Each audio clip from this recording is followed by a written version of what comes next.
네, 오늘 그리스의 승천을 기념하는 주일 함께 살필 성경 본문은 골로새서 3장 1절부터 4절까지입니다. 성경 골로새서 3장을 펼쳐주시기 바랍니다.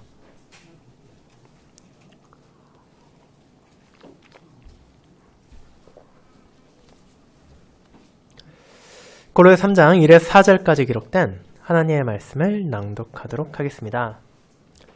그러므로 너희가 그리스도와 함께 다시 살리심을 받았으면 위의 것을 찾으라. 거기는 그리스도께서 하나님 우편에 앉아 계시느니라. 위의 것을 생각하고 땅의 것을 생각하지 말라. 이는 너희가 죽었고 너희 생명이 그리스도와 함께 하나님 안에 감추어졌음이라. 우리 생명이신 그리스도께서 나타나실 그때에 너희도 그와 함께 영광 중에 나타나리라. 아멘. 네, 설교회는 찬송 41장 2a 2b절을 이어서 부르도록 하겠습니다. 사랑하는 주 예수 그리스도 안에 있는 형제 자매님들, 오늘 우리는 예배 전에 광고된 것처럼 그리스도의 승천을 기념하는 주일을 함께 맞이하고 있습니다. 우리가 받아들이고 있는 개혁교회 질서의 제49조 2항은 그리스도의 구속사역과 관련이 있는 그분의 출생, 죽음, 부활, 승천, 그리고 그분께 성령을 부어주심을 기념하는 예배를 드리도록 정하고 있으며, 그에 따라 매해마다 우리는 교리문답 설교를 통해 그와 관련된 내용을 고백할 뿐 아니라 해당하는 시기에 맞춰 그런 주님의 사역에 대해 함께 예배를 통해 기념합니다. 그런데 그런 중요한 날 가운데 유독 그리스도의 승천에 관한 날은 그에 합당한 관심을 받지 못하고 있는 것이 사실입니다. 그리스도의 탄생, 그것을 기념하는 날이 언제인지 모르는 사람이 없을 것입니다. 사람들이 그 의미를 망각했다 하더라도 여전히 성탄절은 전 세계적으로 기념되고 있는 가장 큰 명절 가운데 하나입니다. 그리스도의 고난과 죽음, 그분의 부활은 어떻습니까? 비록 크리스마스 정도는 아니라 하더라도 대부분의 교회에서 그 날을 기념하고 있으며 고난주간이라는 이름으로 특별한 방식을 통해 이를 기억하고 되새기고자 하는 성도들도 적지 않습니다. 그리고 성령 강림에 대해서는 오순절 교회라 불리는 개신교 교단까지 생겨날 정도이니 더 언급할 필요도 없을 것입니다. 그런데 그리스도의 승천은 어떻습니까? 당장 여러분이 교회 뒤편에 있는 교회 달력만 보신다 하더라도 이 날이 따로 기록되어 있지 않음을 깨닫게 되실 것입니다. 저 달력이 특별한 의도를 가지고 이를 뺀 것이 아니라 한국 교회들이 사용하는 일반적인 교회력에서 그날이 어느샌가 언급되고 있지 않기 때문입니다. 하지만 그분의 승천은 우리에게 정말로 중요합니다. 그 승천을 바르게 이해하는 신자는 자신의 삶 가운데 길을 잃지 않고 굳게 설 수 있습니다. 나의 시선이 어디로 향해야 되는지를 알게 될 뿐 아니라 그 모든 시선의 끝에 존재하시는 그리스도께서 나를 어떻게 위로하시는지, 나를 어떻게 인도하시는지, 그리고 그 모든 은혜를 위해 얼마나 크신 사역을 행하셨으며 지금도 행하고 계시며 앞으로 하실 것인지를 깨닫게 되기 때문입니다. 그렇게 저는 그와 같은 그리스도의 승천의 은혜에 대해 전하는 골로새서 3장을 다음과 같이 나누고자 합니다. 승천하신 그리스도를 바라보는 신자라는 제목과 그 안에서 우리가 기억하게 되는 부분을 세 대지로 나누어 함께 살펴봄을 통해 우리가 주님의 승천의 의미를 바르게 고백하고 그렇게 승천하신 우리의 주님의 은혜 안에서 내가 어떻게 살아가야 하는지를 고백하는 시간을 가지며 그 모든 자비와 사랑을 베푸신 주님을 우리가 함께 찬양할 수 있기를 소망합니다. 첫 번째, 우리는 그리스도의 고난과 부활을 바라봅니다. 두 번째, 우리는 승천하신 그리스도의 영광을 바라봅니다. 세 번째, 우리는 다시 오실 그리스도의 약속을 바라봅니다. 라는 대지로 나누어 살펴보도록 하겠습니다. 먼저 첫 번째, 우리는 그리스도의 고난과 부활을 바라봅니다. 라는 부분을 생각해 보겠습니다. 형제자매 여러분, 그리스도의 승천을 기념하는 주일을 맞아 우리는 그분께서 지금 문자 그대로 하늘에 계시다는 것의 의미를 생각하게 됩니다. 그런데 그와 같은 승천을 바르게 이해하기 위해서는 우리가 앞서 돌아봐야 할 부분이 있습니다. 그것은 바로 그분께서 계속해서 그곳에 쭉 계셨던 것이 아니라 이 땅에 오셨던 분이라는 사실입니다. 그렇습니다. 예수님께서는 분명 영원 전부터 하늘의 영광 가운데 계셨던 분이십니다. 빌립보를 향한 편지에서 바울이 고백한 것처럼 그분께서는 근본 하나님의 본체이신 참되신 하나님이십니다. 그런데 그분께서 계속 그런 영광 가운데 머물러 계셨다면 우리는 그분의 승천을 기념할 수도 없고 기념할 필요도 없을 것입니다. 승천이라는 표현은 말 그대로 이 땅에서 하늘로 올라가셨다 혹은 올려주셨다는 의미를 담고 있기 때문입니다. 어떤 존재가 이 땅에 있지 않았다면 그 대상은 승천할 수 없습니다. 반대로 말하자면 승천하기 위해서는 반드시 그곳에서 한번 내려와야 할 필요가 있다는 것입니다. 그런 의미에서 우리는 승천하신 그리스도께서 어째서 이 땅에 오셨는지 그리고 승천하시기 전까지 어떤 일을 겪으셨는지를 돌아보게 됩니다. 그분께서 왜 하늘의 영광 가운데 계시지 않으시고 베들레헴에 찾아오셔야 했습니까? 어째서 그분께서 고통과 비참으로 가득 찬 종이의 형상을 취하셔야 하셨습니까? 그 이유를 우리는 알고 있습니다. 이 세상의 어떤 피조물도 우리를 죄와 비참에서 건지기 위한 중보자가 될 수 없게 성자 하나님께서 스스로를 내려놓으신 것입니다. 참 하나님이신 그분께서 참 사람이 되심으로 저와 여러분을 위한 중보자로 저와 여러분을 위한 구원자로 이 땅에 오셨습니다. 그렇게 이 땅에 오신 그리스도께서 어떤 사역을 행하셨습니까? 물론 예수 그리스도 우리의 중보자의 사역을 표현할 수 있는 수많은 용어가 있을 것입니다. 그러나 그 모든 사역의 핵심은 하늘 아버지께서 그분께 맡기신 양떼를 돌보는 것이었습니다. 그분께서는 자기 양을 사랑하는 선한 목자로서 그 소명을 충실하게 임하셨습니다. 그분께서는 제자들을 포함한 많은 이들에게 진리를 가르치셨고 비참 가운데 고통스러운 아이들을 건지셨으며 언약 백성이 잊고 있던 그리고 왜곡하고 있던 하나님의 공의에 대해서 하나님의 진리에 대해서 하나님의 사랑에 대해서 분명하게 선포하셨습니다. 그리고 그 은혜로운 사역의 핵심이 자신을 내어주신 십자가였습니다. 그리스도께서 자기 양떼를 위해 생명을 바치셨습니다. 그것은 결코 쉬운 일이 아니었습니다. 주님 자신조차 그것이 가능하다면 이 잔을 내게서 지나가게 해주시길 구하셨을 정도입니다. 그분께서 마주할 죽음은 사람이 맞이하는 언젠가 겪게 된 일반적인 죽음이 아니었기 때문입니다. 십자가에서 예수님을 기다리고 있는 것은 사람의 죄에 대한 하나님의 공의로운 심판이었습니다. 우리의 죄로 인해 우리의 몸과 영혼에 내려져야 했을 가장 끔찍하고 영원한 형벌이 그분을 기다리고 있었습니다. 그러나 그분께서는 그 자리가 어떤 곳인지 아셨음에도 자신의 뜻이 아닌 아버지의 뜻을 먼저 구하셨고 기꺼이 그 길을 나아가셨습니다. 그렇게 우리의 중보자께서 십자가에서 하늘 아버지의 버림을 받고 심판을 감당하심으로 우리의 죄에 대한 대가를 치러오셨습니다. 그런데 그런 끔찍한 죽음이 그리스도의 이 땅에서의 마지막 순간이 아니었습니다. 우리는 그분의 영광스러운 부활에 대해서도 알고 있습니다. 그분의 제자들이 두려움에 떨고 있었을 때 부활하신 그분께서 나타나셔서 평안을 주셨습니다. 그 부활을 통해 하늘 아버지께서는 자신의 아들의 모든 사역이 온전히 이루어졌다는 것을, 그 공로를 자신이 받아들이셨다는 것을 그 백성들이 확신할 수 있게 하셨습니다.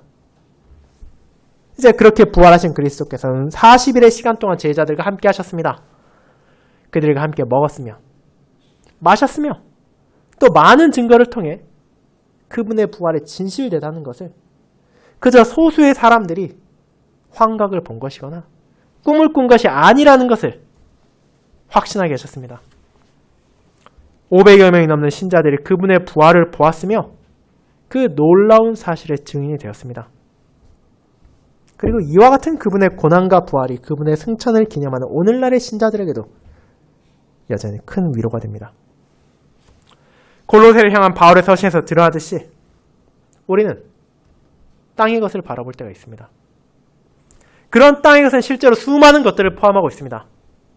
이는 우리가 생각하는 이 땅의 물질과 관계에 대한 집착만이 아니라 나 자신의 부족함도 빼놓을 수 없습니다. 우리는 자신이 범한 과거의 잘못과 부족함으로 인해 한탄하기도 하고 애통하기도 합니다. 죄에 대한 바른 인식을 가지는 것이 잘못된 것은 아니지만 종종 그로 인해 정작 바라봐야 할 것을 놓치고 그저 과거에 대한 회한과 슬픔에 잠겨버리기도 합니다. 나같이 비천한 존재가, 나같이 부족하고 죄악된 존재가 어떻게 감히 하나님의 은혜를 받을 수 있겠냐고 자책할 때도 있습니다. 이런 나는 도저히 주님께 향할 수 없겠다고 좌절하는 때도 있을 것입니다. 하지만 우리가 뒤를 돌아볼 때 진정으로 향해야 할 것은 그런 나 자신이 아니라 그런 나를 넘어서 그리스도를 향해야만 합니다. 우리는 위의 것을 생각할 때만이 아니라 바로 나의 과거를 떠올릴 때도 주님을 바라보아야 합니다. 우리의 옛 본성은 내가 돌아보기 힘들 정도로 불편하고 추악합니다. 그러나 그리스도의 공로로 그런 죄가 용서받았으며 나를 지배했던 옛 본성이 죽었다는 것을 우리는 잊지 말아야 합니다. 승천하신 그분께서 이 땅에 오셨던 이유를 기억해야 한다는 것입니다. 그분께서는 우리가 내가 지나간 시간을 돌아볼 때에도 그분을 바라보게 하십니다. 그분께서 나를 위해 무엇을 행하셨는지, 그분께서 내게 베푸신 은혜의 본질이 무엇인지를 붙잡게 하십니다. 그렇게 우리는 삶을 살아가는 동안 고개를 돌려 뒤를 볼 때에도 땅의 것이 아니라 나 자신의 부족함이 아니라 온전하신 그리스도, 위에서 우리를 기다리시는 나의 중보자를 바라볼 수 있습니다. 그분의 공로를 통해 내가 영혼의 비참에서 벗어났다는 위로를 깨달을 수 있게 됩니다. 그렇게 우리는 그리스도 안에서 영원한 소망을 가질 수 있습니다. 나의 부족함을 충만하게 채워주시는 그분의 온전하심이 내가 과거를 볼 때에도 붙잡을 수 있는 것입니다. 사랑하는 형제자매 여러분, 이와 같은 은혜가 승천하신 주님께서 이 땅에 행하신 사역을 통해 저와 여러분에게 주어졌습니다. 우리가 살아가며 뒤를 돌아볼 때 있습니다. 나의 잘못을 반성하고 나의 죄를 고백하는 시간은 분명 필요한 것입니다. 그와 같은 순간을 통해 우리는 자신의 비참을 깨닫게 되고 자신을 겸손하게 하며 하나님 앞에 자신을 낮추게 합니다. 하지만 그런 과거를 바라볼 때조차 우리가 주님의 은혜 안에 있다는 것을 잊어서는 안 됩니다. 그리스도 안에서만 우리는 뒤를 볼 때도 땅의 것에 집착하는 것이 아니라 지금은 위에 계시는 그리스도께서 이 땅에 행하셨던 공로를 기억해야 하며 그렇게 주님을 바라봄으로써 현재의 믿음을 견고하게 할 수 있고 미래의 소망을 붙잡을 수 있습니다. 나를 위해 이 땅에 오셨던 주님께서 지금도 나를 위한 사역을 하늘에서 이어가고 계시기 때문입니다. 그것이 두 번째, 우리는 승천하신 그리스도의 영광을 바라본다로 이어집니다. 성도 여러분, 그렇게 내가 과거를 돌아볼 때 그리스도를 향함으로 이 땅에 있었던 그분의 은혜로운 사역의 위로를 받았다면 이제 우리가 현재를 생각할 때는 어떻습니까? 우리는 지금 고개를 들어 위를 바라보며 하늘에 계신 그리스도를 향하게 됩니다. 그렇게 할 때 우리를 향한 그분의 돌보심이 과거의 한순간에 멈춘 것이 아니라 지금도 이어지고 있다는 것을 깨닫게 되는 것입니다. 이 부분에 대해 함께 생각해 보도록 합시다. 오늘 읽은 골로새 3장 1, 2절을 다시 읽어보는 것이 도움이 됩니다. 이 골로새 3장 1절, 2절은 다음과 같습니다. 그러므로 너희가 그리스도와 함께 다시 살리심을 받았으면 위의 것을 찾으라. 거기는 그리스도께서 하나님 우편에 앉아 계시니라. 위의 것을 생각하고 땅의 것을 생각하지 말라. 그는 앞선 2장의 뒷부분에서 세상의 학문들을 기껏해야 어린아이들이 어린 시절 배우는 초등학문으로 비교하며 그런 초등학문이 우리들의 삶의 기준이 될 수 없다는 것을 선언했습니다. 그렇다면 이 편지를 받을 이들에게 대안이 필요하지 않습니까? 모든 사람들이 삶의 기준으로 삼고 있고 그것이 옳다고 생각했던 세상의 학문들이 기껏해야 초등학문밖에 되지 않는다면, 우리가 붙잡을 수 있는 기준이 되지 않는다면 대체 무엇을 우리가 바라야 되고 익혀야 되고 따라야 하는 것입니까? 그에 대해 바울은 위의 것을 찾으라고 말합니다. 그리고 여기에서 말하는 위의 것은 결코 모호하거나 추상적인 표현이 아닙니다. 이는 여러 가지 의미를 담고 있습니다. 바울은 이어지는 3장의 내용에서 땅의 지체와 대비되는 세 사람을 가리키고 있으며, 동시에 그런 세 사람을 우리가 입기 위해서는 누구를 바라봐야 하는지를 알려주는 것입니다. 골로새 신자들이 찾아야 하고 우리가 바라봐야 하는 위는 지금도 천상에 계신 그리스도이십니다. 그리스도께서는 이 땅의 사역을 온전하게 마치셨습니다. 그 모든 사역에 어떤 부족도 없었고 하늘 아버지의 뜻에 따라 그분께서는 하나님께 영광을 돌리셨으며 자기 백성을 영원한 심판에서 건져내셨습니다. 그분의 고난과 죽음, 부활을 통해 주님의 소명이 이루어졌으며 하늘 아버지께서 구약시대 주셨던 약속들이 성취되었다는 것이 증거되었습니다. 그 모든 사실을 알고 있는 신자들을 향해 바울은 이제 그분께서 지금 어디에 계시는지를 잊지 말라고 말하는 것입니다. 그분의 십자가에서 우리의 옛 본성이 죽었습니다. 우리는 그분과 함께 다시 살리심을 받았습니다. 성령 하나님의 사역을 통해 거듭난 본성, 이 땅이 아니라 위에 속한 새 사람을 입게 되었습니다. 죄와 죽음의 굴레에서 벗어나게 되었습니다. 이제 하나님의 뜻에 우리는 기쁨으로 기꺼이 순종할 수 있는 삶을 살아갈 수 있습니다. 그렇게 우리는 다시 살리심을 받은 것입니다. 죽은 자가 아니라 생명 가운데 살아가는 자로서 위의 것을 찾을 수 있게 된 것입니다. 하나님 우편에 앉아 계신 나의 중보자, 나의 주, 나의 목자이신 그리스도를 바라볼 수 있게 되었다는 것입니다. 그렇다면 그 모든 은혜를 받은 자가 그리스도를 왜 바라봐야만 합니까? 그렇게 해야만 하는 합당한 이유가 있습니다. 그것은 주님 안에서 다시 살아난 신자라 하더라도 여전히 현실 가운데 죄와의 투쟁을 이어가야 하고 비참을 마주해야 하기 때문입니다. 우리는 끝없는 싸움에 지치고 허덕일 때가 있습니다. 오늘 하루 죄와 투쟁하고 거짓을 말하지 않으며 나름대로 하나님을 사랑하고 이웃을 사랑했다 하더라도 내일 어떻게 될지 우리 중 누구도 장담할 수 없습니다. 내일도 오늘과 같이 그런 삶을 살 수도 있지만 어쩌면 오늘과 전혀 딴판으로 죄 가운데 허덕일 수도 있습니다. 때로는 하나님을 따라가는 그분의 가르침에 순종하는 길을 함께 나아가던 가족이, 형제가, 자매가, 이웃이 그 길을 떠나가는 것을 보게 될 때도 있습니다.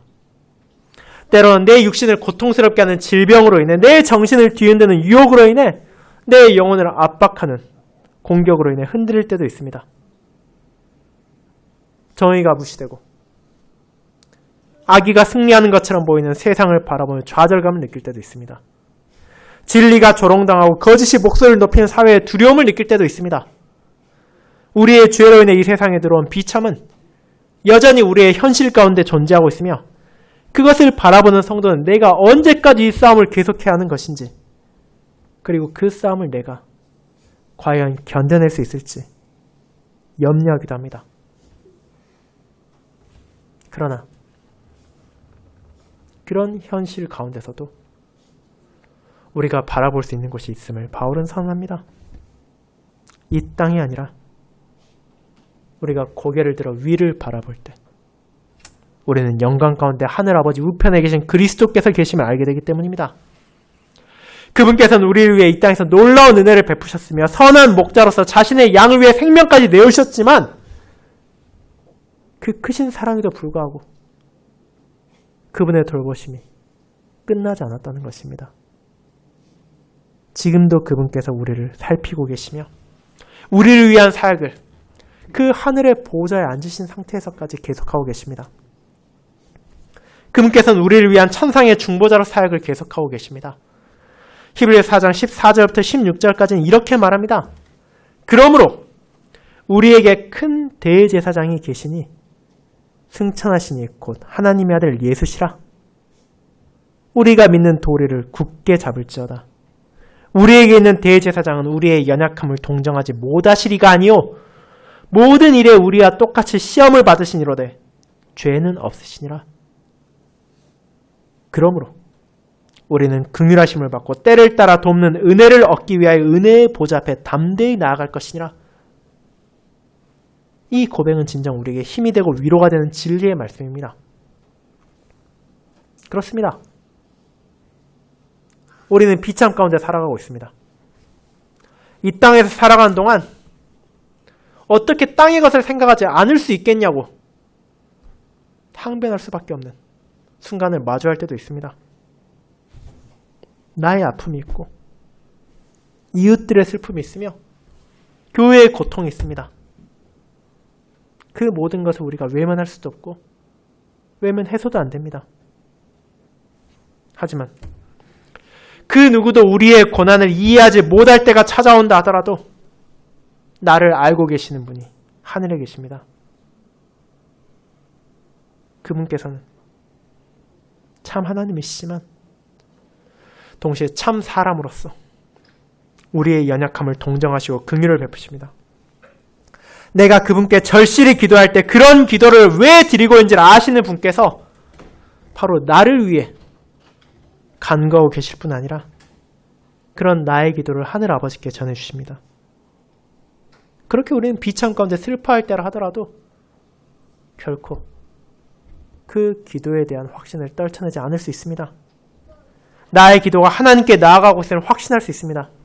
나를 긍휼히 여기신 대제사장이 하늘에 계시기에 그 모든 것이 선하게 응답받을 것임을 붙잡을 수 있는 것입니다.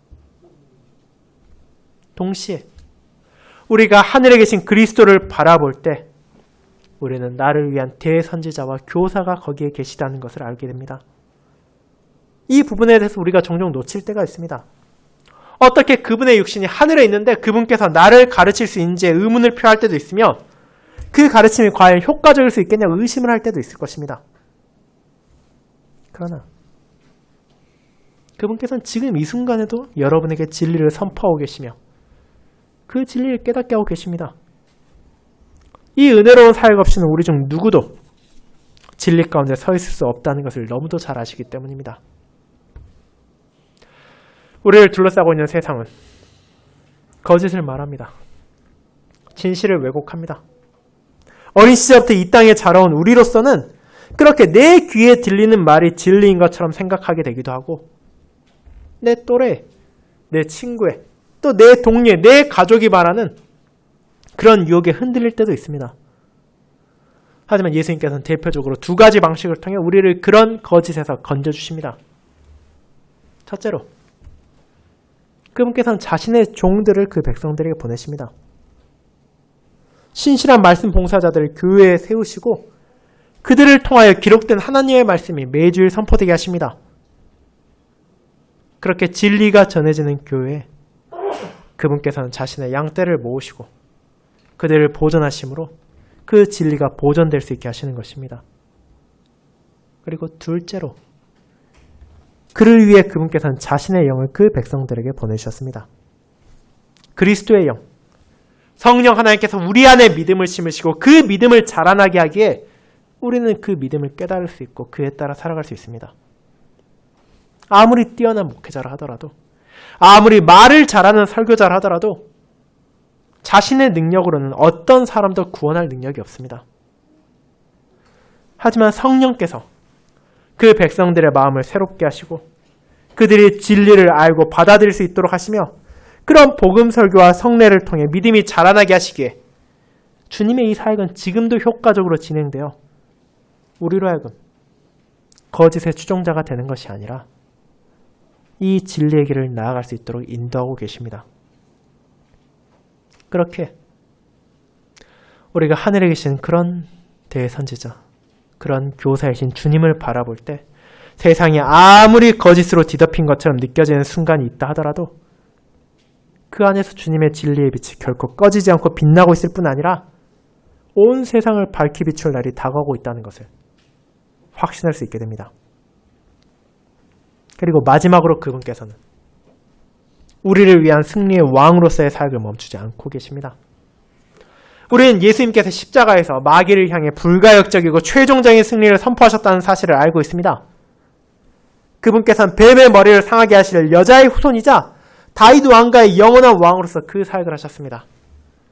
그분께서 승리하셨기에 죄도, 마귀도, 죽음도 더 이상 우리를 향한 소유권을 주장할 수 없게 되었으며 그 결과 우리가 참된 자유를 얻게 되었습니다.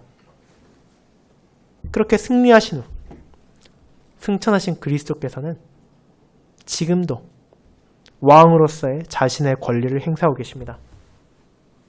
마태복음 28장에서 부활하신 주님께서는 하늘과 땅의 모든 권세를 내게 주셨니라고 말씀하셨음을 알려주고 있으며 그렇게 제자들을 향해 우리를 향해 그런 왕의 뜻에 따라 복음을 전파하는 것에 두려움을 가질 필요가 없다는 것을 전해주십니다.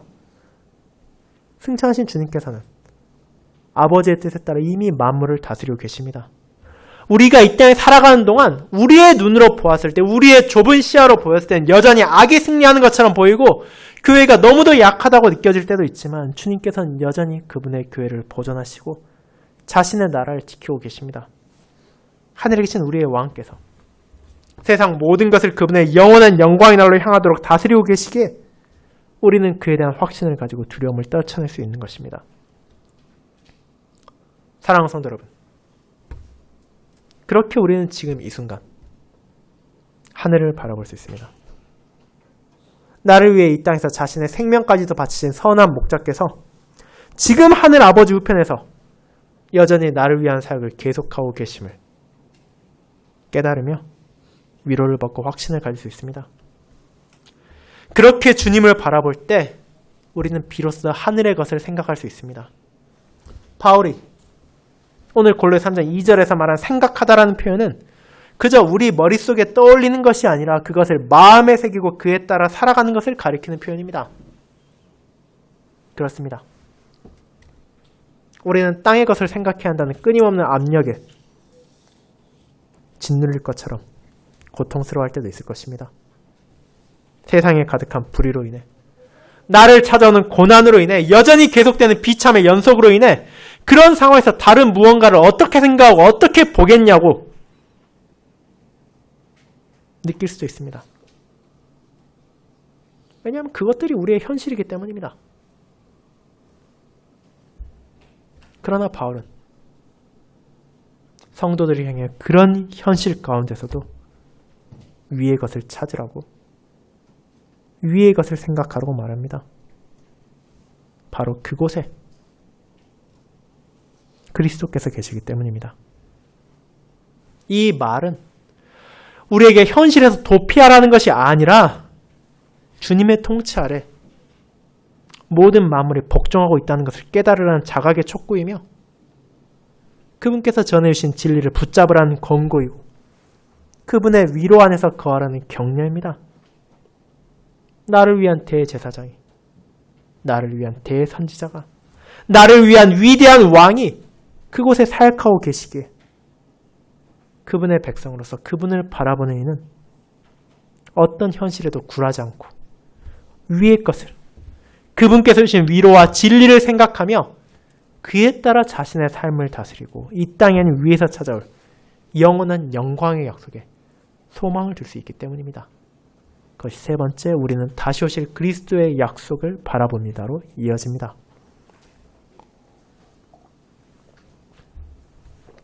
여러분, 그렇게 우리는 지금도 하늘에 계시는 그리스도를 바라볼 수 있습니다. 그런데 그와 같은 확신은 성도를 미래에 대한 분명한 소망을 붙잡을 수 있도록 인도한다는 사실을 놓쳐서는 안 됩니다. 사도행전 1장에서 우리는 승천하신 주님을 바라보는 제자들을 보게 됩니다. 그들은 주님께서 올려주신 하늘만을 황망하게 쳐다보고 있었습니다. 그런데 이제 그런 이들을 향해 천사들은 무엇을 말합니까? 어찌하여 서서 하늘을 쳐다보느냐? 너희 가운데 하늘로 올려주신 이 예수는 하늘로 가심을 본 그대로 오시리라. 사도행전 1장 11절입니다. 그렇습니다. 그리스도의 승천은 우리로 하여금 과거와 현재만이 아니라 미래까지도 바라오게 합니다. 지금 하늘에 계신 그분께서 다시 오실 것이라는 약속을 주셨기 때문입니다. 주님께서는 하늘에서 우리를 위한 사역을 계속하고 계시고 우리를 위한 거처를 예배하고 계십니다. 그리고 아버지께서 정하신 때가 오면 그분께서는 다시 이 땅에 오실 것입니다. 그런 그리스도의 재림은 그분의 초림과는 완전히 다를 것입니다. 그분께서 베들레헴에서 이 땅에 오셨을 때 극소수의 사람만이 그분이 어떤 분이신지를 인지할 수 있었습니다. 그분께서는 가장 낮은 자리로 찾아오셨습니다. 하지만 그분께서 다시 오실 날 온 세상은 그분께서 영광 가운데 이 땅에 오심을 알게 될 것입니다. 산자와 죽은 자들이 그분의 심판대 앞에 서게 될 것이며 그분께서는 하늘 아버지의 뜻에 따라 만물을 심판하실 것입니다. 그 날은 주님을 대적하는 모든 이들에게는 영원한 파멸의 날이 될 것입니다. 그들은 십자가에 선포된 주님의 승리가 진실되었다는 것을 깨닫게 될 것이며 자신들에게 찾아온 심판을 피할 수 없음을 인지하게 될 것입니다. 하지만 그분의 백성들에게 그 날은 어떤 의미를 가지게 됩니까? 그분의 돌보심 안에서 그분을 믿고 의지하는 신자들에게 바울은 4절에서 이렇게 말합니다. 우리 생명이신 그리스도께서 나타나실 그때 너희도 그와 함께 영광 중에 나타나리라. 이것이 얼마나 아름답고 놀라운 고백입니까? 그렇습니다. 그리스도의 승천은 신자들에게 있어 끝이 아니라 또 하나의 시작입니다. 우리의 영원한 생명의 원천이시며 우리의 부활의 보증이 되신 그리스도께서 하늘에서 다시 오실 때 모든 신자들은 우리에게 약속된 영광을 누리게 될 것입니다. 그리스도 안에서 안전하게 보호받고 있는 나의 생명을 경험하게 될 것이고 그 안에서 참된 기쁨과 참된 즐거움으로 약속의 성취에 감사할 수 있게 될 것입니다. 그 날이 우리들에게 약속되었고 지금 이 순간으로 다가오고 있습니다. 사랑하는 여러분, 그렇게 모든 신자는 승천하신 그리스도 안에 자신의 소망을 두게 됩니다. 이 땅에 오셔서 자신의 사역을 마치신 그리스도께서 승천하신 것처럼 하늘에서 우리를 위한 사역을 계속하시는 그리스도께서 정해진 때 다시 오실 것을 약속하셨습니다. 그 약속의 날이 우리에게도 영광의 날이 될 것임을 말씀하셨습니다. 그 날이 오면 더 이상의 슬픔도 고통도 없게 될 것입니다. 괴로움도 눈물도 사라질 것입니다. 하나님과의 온전한 교통 가운데 그분을 찬양하고 그분께 영광을 돌리며 성도의 아름다운 교통을 이어가게 될 것입니다. 그 약속이 분명히 주어졌기에 위의 것을 찾는 신자는 그리스도를 바라보며 그분께 자신의 모든 것을 맡김으로써 땅의 것을 생각하지 않을 수 있게 됩니다. 그분의 날에 어떤 의미도 가지지 못할 허망한 것에 집착하지 않고 그 안에 소망을 두는 것이 아니라 내게 진실로 유익하며 내게 진실로 은혜가 되는 참된 생명과 진리신 그리스도께 모든 소망을 두고 그분만을 생각할 수 있습니다. 승리하신 그리스도께서 자신의 영원한 승리를 확고하게 나타내실 그날이 다가오고 있기에 두려움과 염려를 떨치고 기쁨으로 그분의 날을 향해 나아갈 수 있습니다. 하늘로 올려주신 그분께서 다시 오실 것이기에, 그리고 그 하늘에 계신 그리스도께 우리의 모든 소망을 두기에 이것이 가능해집니다. 그렇다면 이제 우리가 어디를 바라보며 사는지를 돌아보도록 합시다. 저도, 여러분도 연약하고 부족하기에 과거를 돌아볼 때에도, 현재를 생각할 때에도, 미래를 향할 때에도 나의 시선이, 나의 마음이, 나의 생각이 이 땅으로 향할 때가 있음을 부인할 수 없습니다. 그러나 우리가 진실로 바라봐야 할 때의 장소는 이 땅이 아니라는 것을 기억해야 합니다.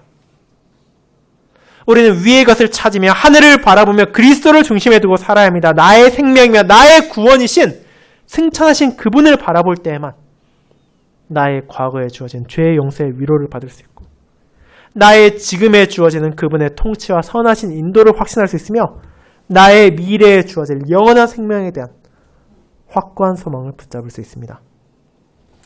그것이 승천하신 그리스도를 생각하는 신자만이 가질 수 있는 특권이며 은혜입니다. 우리의 생명이 위에 계신 그리스도와 함께 있으며 그분과 함께 다시 올 것입니다. 그렇게 아무리 세상이 흔들리고 어지럽다 하더라도 우리는 변하지 않는 주님의 약속을 붙들고 고난과 유혹이 찾아올 때도 흔들리지 않으며 영광의 날을 향해 함께 나아갈 수 있습니다.